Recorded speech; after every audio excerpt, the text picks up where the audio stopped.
Wilson ಗಾರ್ಡನ್ನ ಚಿನ್ನಯ್ಯನ ಪಾಳ್ಯದಲ್ಲಿ ನಿಗೂಢ ಸ್ಫೋಟಕ್ಕೆ ಸಂಬಂಧಪಟ್ಟಂತೆ 8 ಜನ ಗಾಯಾಳುಗಳಿಗೆ ಪ್ರತ್ಯೇಕ ಆಸ್ಪತ್ರೆಗಳಲ್ಲಿ ಚಿಕಿತ್ಸೆಯನ್ನು ಕೊಡಿಸಲಾಗ್ತಾ ಇದೆ. ಶೇಕಡ 40ರಷ್ಟು ಸುಟ್ಟ ಗಾಯಗಳಿಂದ ಯುವತಿಯೊಬ್ಬರು ನರಳಾಡ್ತಾ ಇದ್ದಾರಂತೆ.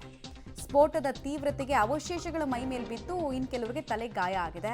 ವಿಕ್ಟೋರಿಯಾ ಆಸ್ಪತ್ರೆಯಲ್ಲಿ 25 ವರ್ಷದ ಕಸ್ತೂರಿ ಅನ್ನೋರಿಗೆ ಚಿಕಿತ್ಸೆಯನ್ನು ಕೊಡಿಸಲಾಗ್ತಾ ಇದೆ. ಇವ್ರ ಪರಿಸ್ಥಿತಿ 40% ಬರ್ನಿಂಗ್ ಮಾರ್ಕ್ಸ್ ಇದೆಯಂತೆ ದೇಹದಲ್ಲಿ.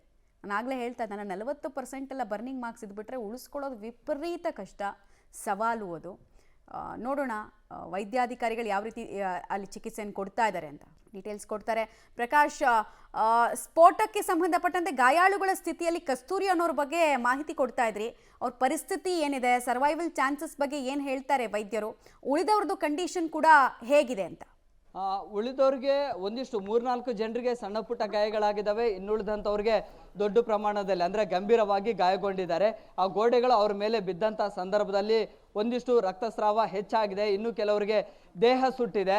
ಸೊ ಈಗ ಕಸ್ತೂರಿ ಅನ್ನುವಂಥವ್ರಿಗೂ ಕೂಡ ಸುಮಾರು 40ರಷ್ಟು ದೇಹ ಸುಟ್ಟಿದೆ. ಸೊ ಅವರಿಗೆ ವಿಕ್ಟೋರಿಯಾ ಆಸ್ಪತ್ರೆಯ ಸುಟ್ಟ ಗಾಯಗಳ ವಿಭಾಗದಲ್ಲಿ ಚಿಕಿತ್ಸೆಯನ್ನು ನೀಡಲಾಗ್ತಾ ಇದೆ.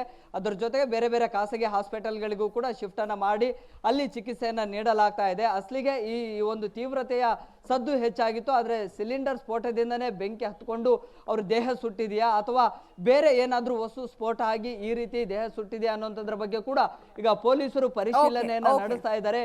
ಸದ್ಯದ ಲೇಟೆಸ್ಟ್ ಅಪ್ಡೇಟ್ ಏನಿದೆ, ಈಗ ಸಿಲಿಂಡರ್ನ ಏನು ಬ್ಲಾಸ್ಟ್ ಆಗಿರೋದಕ್ಕೆ ಕಾರಣ ಅಂತ ಹೇಳಲಾಗ್ತಾ ಇದೆ. ಅದಕ್ಕೆ ಸಂಬಂಧಪಟ್ಟಂತೆ ಒಂದಿಷ್ಟು ಸಿಲಿಂಡರ್ ಸೋರಿಕೆ ಆಗಿದೆ ಅನ್ನುವಂತ ವಾಸನೆ ಕೂಡ ಬರ್ತಾ ಇದೆ ಅಂತ ಹೇಳಿ ಈಗ ಪೊಲೀಸ್ ಅಧಿಕಾರಿಗಳು ಕೂಡ ಹೇಳ್ತಾ ಇದ್ದಾರೆ. ಮಮತಾ. ಓಕೆ ಪ್ರಕಾಶ್, ಹಾಗೆ ಸಂಪರ್ಕದಲ್ಲಿರಿ, ವಾಪಸ್ ಬಂದೆ.